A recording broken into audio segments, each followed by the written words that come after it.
At 3:12 a.m., a security camera recorded a shadow leaving a building that should have been empty for decades. By sunrise, a body was discovered inside. The police marked the case closed, but what they never admitted will shock you. There are details, whispers, and files that were deliberately hidden, and when you piece them together, the official story begins to unravel.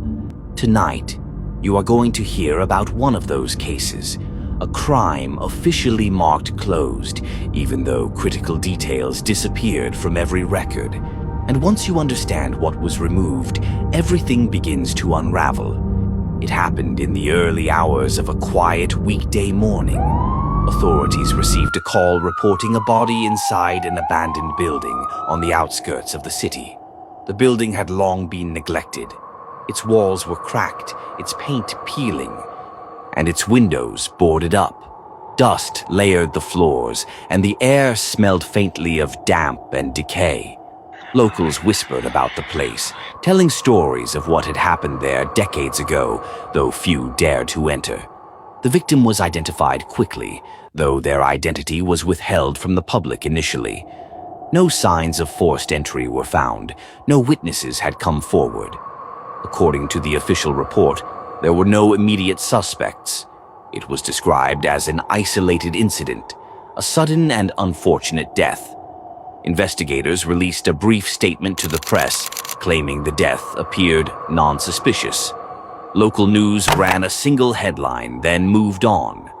Yet, buried in the official report was a sentence that would later attract scrutiny. Certain materials recovered from the scene were deemed irrelevant to the investigation. At the time, few noticed it. Fewer questioned it. They should have. Months later, investigative journalists obtained internal logs that had never been made public. Several items from the scene, carefully catalogued, were conspicuously absent from the released reports. Among them was a personal device belonging to the victim, an unlogged phone call made hours before the incident, and a piece of physical evidence that had been photographed but never formally entered into the case file.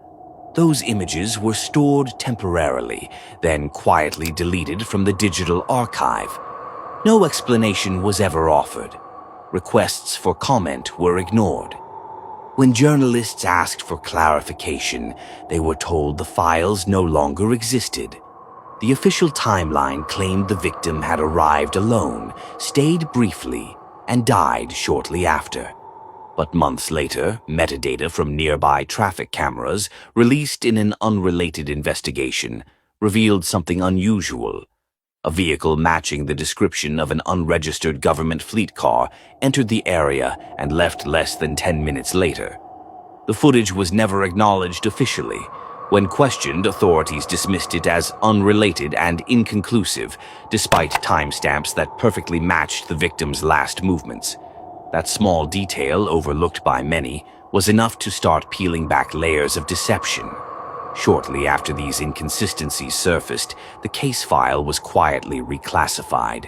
No press release was issued. No announcement was made. Requests under public record laws were denied, citing administrative review. Former investigators later admitted, off the record, that they were instructed not to discuss the matter. One source stated, "It wasn't about evidence anymore. It was about avoiding complications." What those complications were, no one ever explained. Some officers had noticed small contradictions early on. The victim's last known movements did not match witness statements. Security footage from nearby buildings vanished. Phone records were redacted, and forensic reports contained gaps. Yet, investigators were told to follow the official line. The case was closed, and they should not dig deeper. Most complied, but a few quietly kept notes in notebooks that would later hint at a story far larger than a single death. The victim's family refused to accept the official explanation. They asked questions and demanded answers, but they were told reopening the case would not be productive. Over the months, online discussions slowed. Social media posts were removed, and search results for the victim's name were quietly altered. Within a year, the case had become nearly impossible to find. Not erased, but buried beneath newer headlines, hidden from those who might search too closely. True crime often leaves you asking why. Why would someone remove evidence? Why classify a case that seemed straightforward? Behavioral experts note a pattern. When information is intentionally hidden, it is rarely about convenience. It is about control, about shaping the story before anyone else can tell it. And in this case, the gaps, the redactions, and the vanished files all point to something far larger than a single death, something that someone wanted buried and forgotten. If nothing suspicious occurred, why were files removed? If the evidence was irrelevant, why seal the records? And if the case was truly closed, why does it feel unfinished?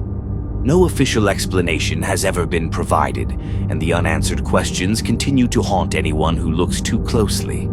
The silence surrounding the case is perhaps the most disturbing element because it leaves room for speculation, fear, and unease. Some stories do not end with arrests. They end with silence. And sometimes the most unsettling part of a crime isn't what we know, it's what we are never allowed to see.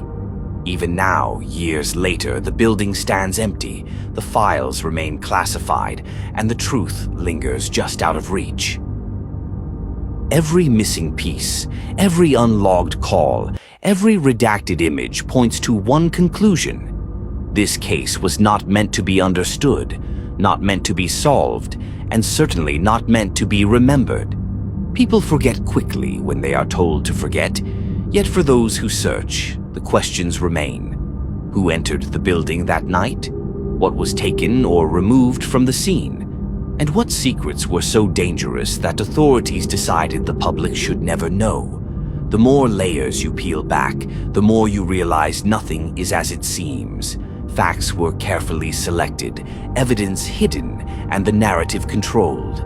It is a reminder that sometimes the most powerful stories are not those that end with answers, but those that end with silence. Even the smallest details of the case suggest deliberate interference.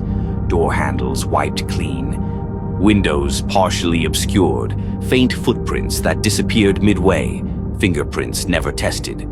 Forensic reports were incomplete, photographs missing, and some files appear to have been altered before entering the official record. Investigators who tried to report these issues were told to disregard them. One officer recalled a meeting in which he was told, "This is not your case to solve. Follow instructions." The victim's personal life offered few clues. Friends described them as reserved, careful, and meticulous. They had routines and schedules that were consistent, which made the sudden, unexplained death even more shocking. Colleagues reported nothing unusual in the days prior. The victim was cautious online, careful in conversation, and meticulous in work. Yet despite this, something went horribly wrong. And the official story did not add up. Social media accounts of the victim were quietly deleted, archived, or removed. Friends and acquaintances who tried to share memories found posts disappearing. Local forums where discussions took place were scrubbed of information. Investigative journalists noticed a pattern. Every time a lead emerged, another disappeared. Every new detail was swiftly reclassified or hidden.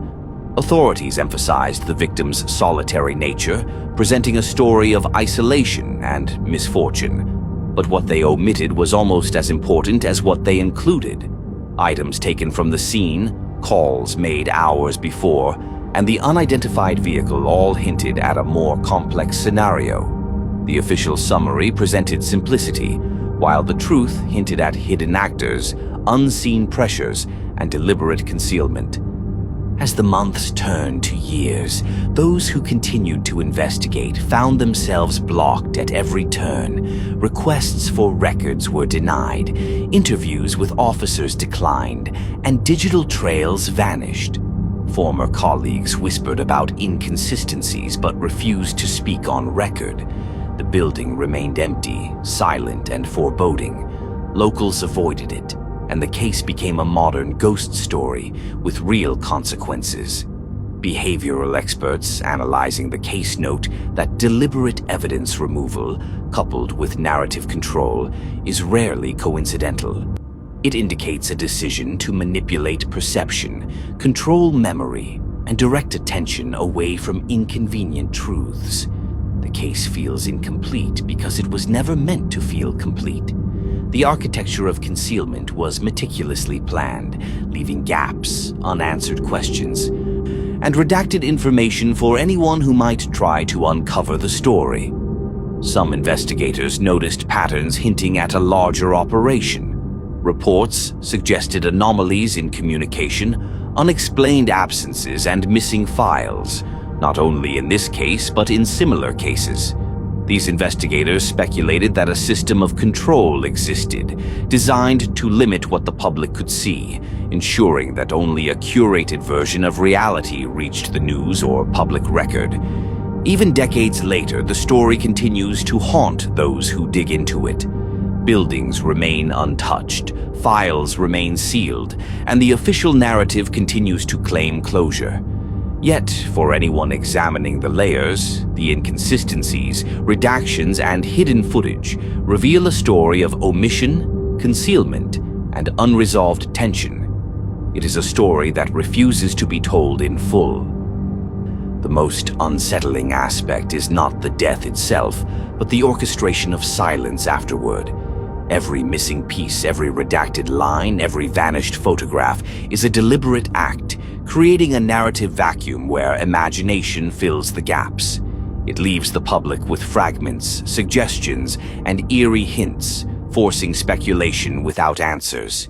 Within this vacuum, the most powerful and terrifying truths remain hidden. The case is more than a single death.